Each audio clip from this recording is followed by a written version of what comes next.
I almost didn't walk through the door. 2 weeks earlier, I was standing at my husband's funeral, listening to a pastor talk about eternity while my brain screamed that this wasn't supposed to be real. 2 weeks earlier, I still had someone that text when the grocery store was out of oat milk. 2 weeks earlier, I still had a future that made sense. Now I was sitting in my car outside my sister's house, staring at pastel balloons tied to the mailbox and a giant sign that read, "Happy First Birthday, Noah."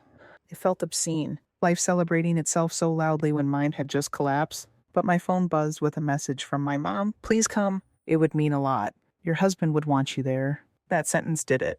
It always did. So I took a breath, wiped my eyes, grabbed the gift bag from the passenger seat, and stepped into a backyard full of forced smiles and uncomfortable pity. I barely had time to set the gift down before my sister Lauren clinked the spoon against a glass. The sound cut straight through the chatter. "Everyone, can I have your attention for just a moment?" Something in her tone made the hairs on my arms stand up.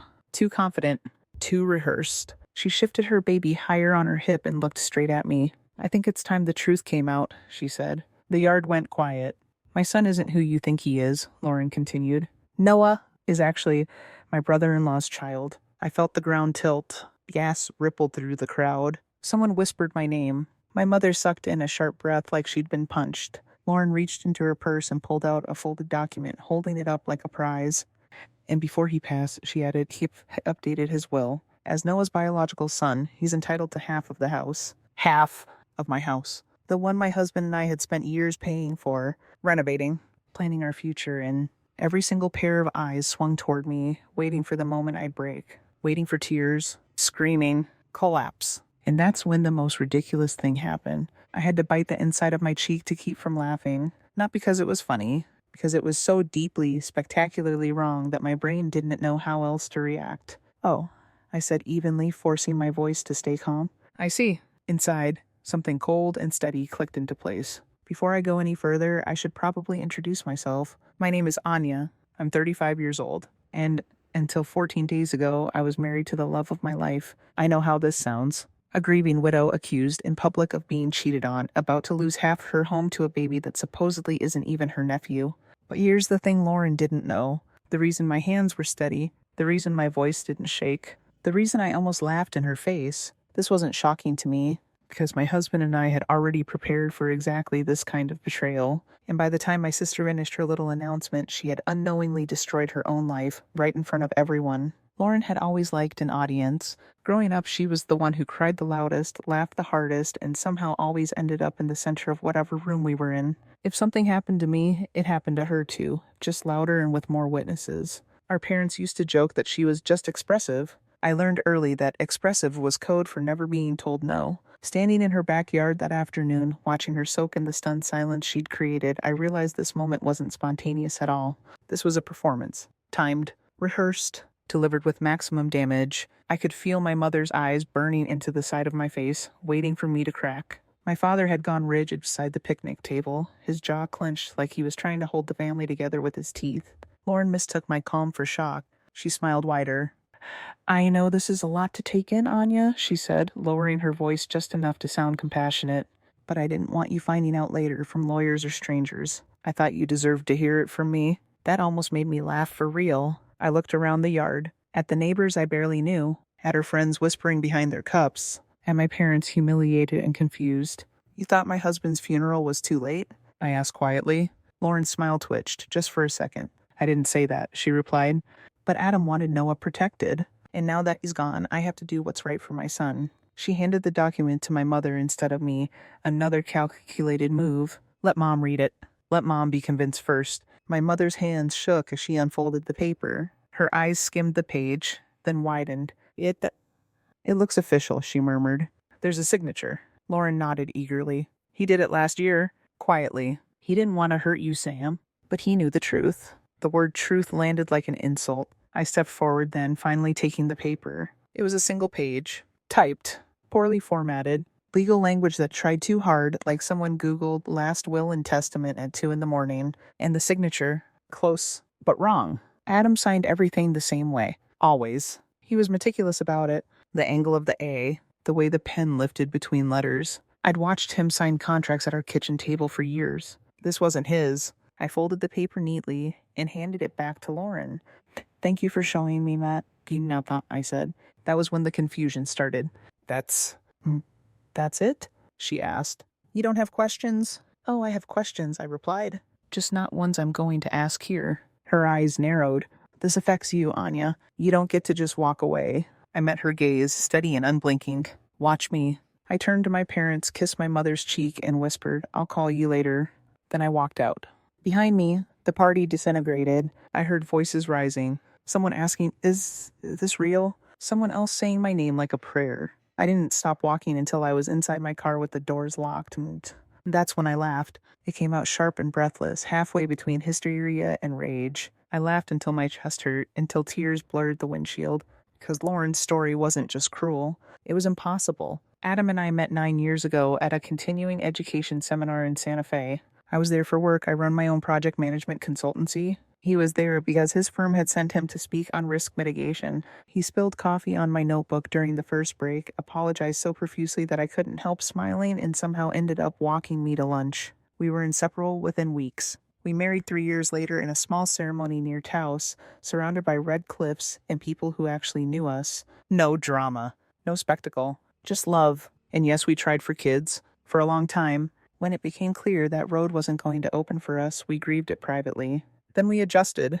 We built a life that fit the reality we had, not the fantasy everyone else expected. That reality included doctors, specialists, hard conversations, and one procedure Lauren knew nothing about.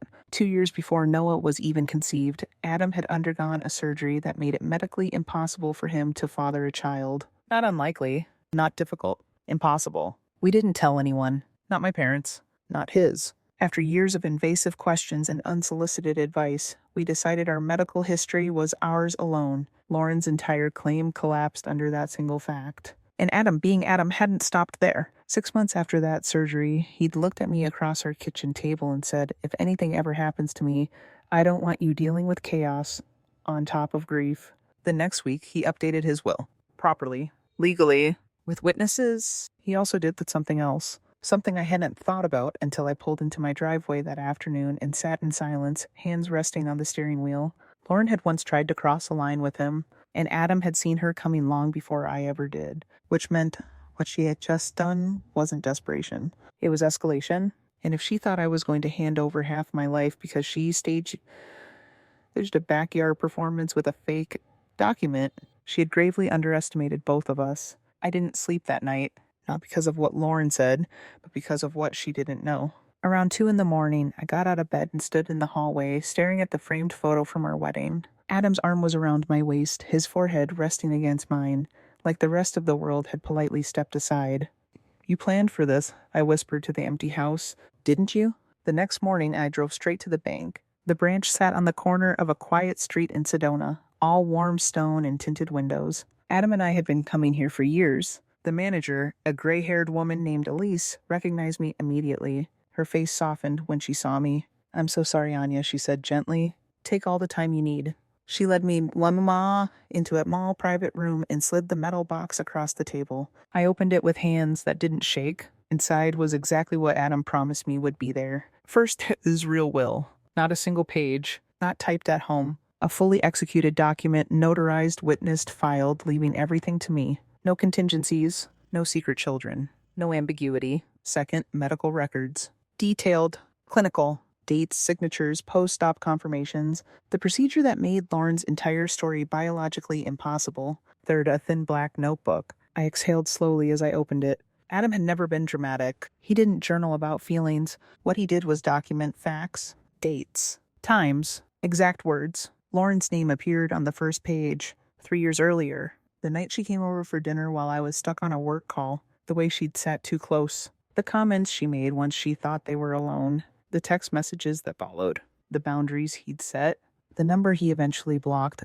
page after page, calm and precise. In case this ever matters, he'd written at the top. At the bottom of the box was an envelope with my name on it. I didn't expect it to hit me as hard as it did. Inside was a single handwritten letter. Anya, if you're reading this, I didn't get the chance to protect you in person. I'm sorry for that. I hope this is unnecessary. But if someone tries to hurt you using my absence, I need you to know this.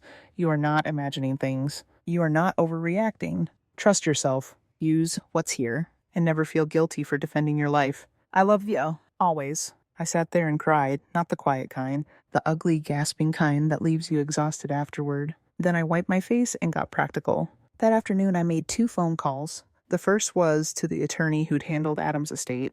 The second was to a private investigator he'd once recommended just in case. 3 days later, the picture was clear. Lauren was drowning, credit cards maxed, personal loans, medical bills from Noah's hospital stay, an eviction notice taped to her door, and the baby's father? Gone. Moved across state lines, minimal support, sporadic at best. She hadn't announced her lie in that backyard out of grief. She'd done it because she was out of options, and she'd already told people it was coming. Text messages to friends, screenshots, jokes about finally getting what she deserved, book, about how I'd fold once I realized how bad it would look. Reading them felt worse than the accusation itself, because it meant she'd planned to destroy my marriage after my husband was already dead. I didn't just want revenge. I wanted control. So I called Lauren.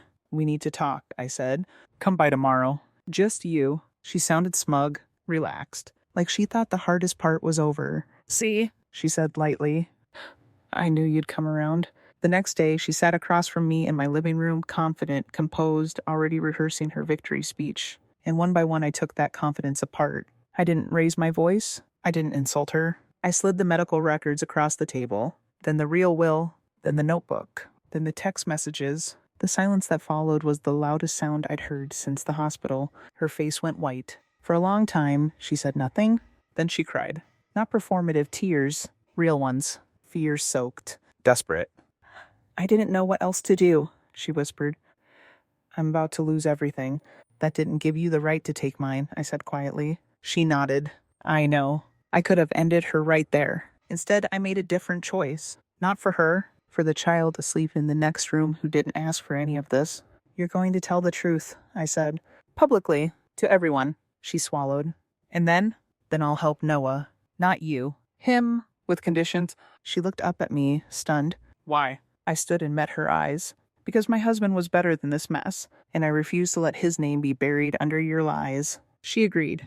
Because she had no other option, and because, for the first time in her life, someone had finally called her bluff. The family dinner was set for Saturday night. Lauren insisted it was unnecessary, said she had already told the people who mattered. I didn't argue. I just told her the time and reminded her she'd agreed. Her silence on the other end of the phone told me she understood something she never had before. This wasn't her stage anymore. My parents arrived first. My mother brought a casserole out of habit, like food could cushion whatever was coming. She kept fussing with the sleeves of her sweater, asking questions that circled the point without ever touching it. What exactly is this about, Anya? She asked for the 3rd time. Lauren's been crying all week. I looked at her steadily. Then tonight she can explain why. When Lauren walked in 20 minutes later, she looked smaller somehow. No dramatic makeup. No confident posture. Just tired. She didn't bring Noah. That alone told me she was taking this seriously. We sat at the dining table, the same one Adam and I had refinished together during the pandemic. I'd placed a small voice recorder in the center, openly, not hidden. For everyone's protection, I said calmly, including yours. Lauren nodded. I took a breath. Lauren, you have something you need to tell Mom and Dad. Her hands shook as she folded them in her lap. I lied, she said. About everything. My mother frowned. What do you mean lied? Lauren's voice cracked. Noah is not Adam's child. Adam and I never had an affair. I forged the will. The silence that followed felt heavier than grief. My father pushed back his chair slightly, like the air had been knocked out of him. You did what, Noah? He asked, voice low and dangerous. Lauren explained. The debt. The eviction notice. The medical bills. The fear. She didn't dramatize it. For once, she didn't try to soften it with excuses. I thought Anya would give me money if I scared her enough, she said quietly. I thought she wouldn't fight back. My mother turned to me, eyes glossy. Is this true? Yes, I said. I have the documents, medical records, the real will, everything. My mother covered her mouth. You accused her husband of cheating, my father said to Lauren, his voice rising. 2 weeks after he was buried, Lauren started to cry again. I know. I hate myself for it. I watched my parents carefully, waiting. My mother reached for Lauren's hand. She was desperate, Masna, she said. People make mistakes when they're desperate. And there it was, the familiar excuse. I felt something inside me finally snap, not loudly, not dramatically, but cleanly. No, I said. This wasn't a mistake. This was a plan. My mother looked at me, startled. Anya. She printed a fake will. She rehearsed a speech. She waited for a public moment when I'd be least able to defend myself, I continued. That's not desperation. That's intent. My father nodded slowly. She's right. Lauren didn't argue. I could press charges, I said then, keeping my voice even. Forgery and fraud. And if I did, I'd win. My mother gasped. You wouldn't. I could, I repeated, but I'm not going to. Everyone froze. Lauren looked up at me, stunned. You're not? No. But that doesn't mean there are no consequences. I laid out the terms. A trust fund for Noah, strictly for his education and medical care. No cash handouts. Therapy. Financial counseling. Proof of employment. Boundaries. And if you ever try something like this again, I added, meeting her eyes, I won't hesitate next time. She nodded immediately. I understand. My mother looked conflicted. This feels harsh. I turned to her gently. What Lauren did was abuse, Mom. Emotional and legal abuse. And pretending otherwise is how we got here. My father cleared his throat. Your mother and I, we didn't handle things well over the years. Lauren surprised all of us by speaking up. They're right, she said. You always saved me. You never let me fail. And I thought that meant I'd always land on my feet, no matter what I did. My parents looked shaken. By the time the dinner ended, nothing felt resolved, but everything felt real. That night, after everyone left, I walked through the house alone. Adam's house. Our house. I stood in the doorway of the room we'd once planned to turn into a nursery. It was still empty, still quiet, still ours. I didn't feel victorious. I felt grounded. A year later, life looked different. Noah was thriving. The trust covered his treatments. Lauren kept her job. She stayed in therapy. We weren't close, but we were functional. My parents learned how to help without controlling. And me? I learned that love doesn't mean limitless tolerance. That grief doesn't make you weak. It makes you honest. And that sometimes the most powerful thing you can do is stay calm while someone else self-destructs. Adam used to say, prepare for the worst, hope for the best. I finally understood what he meant. 1 year after Adam died, I stood alone in the backyard just after sunrise. The house was quiet in that soft, almost sacred way it only ever gets before the world wakes up. The air smelled like fresh cut grass and distant rain. Somewhere down the block, a sprinkler clicked on, rhythmic and steady, life continuing whether I was ready for it or not. I used to think surviving grief meant moving on. Now I know it means learning how to carry it without letting it crush you. The trust for Noah was active. His medical bills were covered. He was learning to walk, wobbling across living room floors like he had nothing to fear, which I realized was exactly how it should be. Children deserve stability, not secrets. Care, not chaos. Lauren and I were different now. We weren't close. We probably never would be again. Some lines, once crossed, don't disappear just because someone apologizes. But she kept her word. Therapy. Work. No more lies. No more shortcuts. For the first time in her life, she was standing on her own feet. Unsteady, but honest. My parents struggled at first, especially my mother. She mourned the version of our family she'd always pretended existed. But slowly, painfully, she learned that love doesn't mean shielding someone from consequences. Sometimes it means stepping back and letting reality do its work. As for me, I stopped apologizing for boundaries. I stopped explaining myself to people who benefited from my silence. And I stopped mistaking calm for weakness. What Lauren never understood, what so many people don't, is that grief sharpens you. It strips away the unnecessary. It leaves behind a core that knows exactly what matters and what doesn't. Adam prepared for the worst, not because he was cynical, but because he loved me. He knew that the people closest to us aren't always the safest. He knew that loyalty without boundaries is just another form of self-destruction. And he trusted me to do the right thing when the moment came. I think about him often,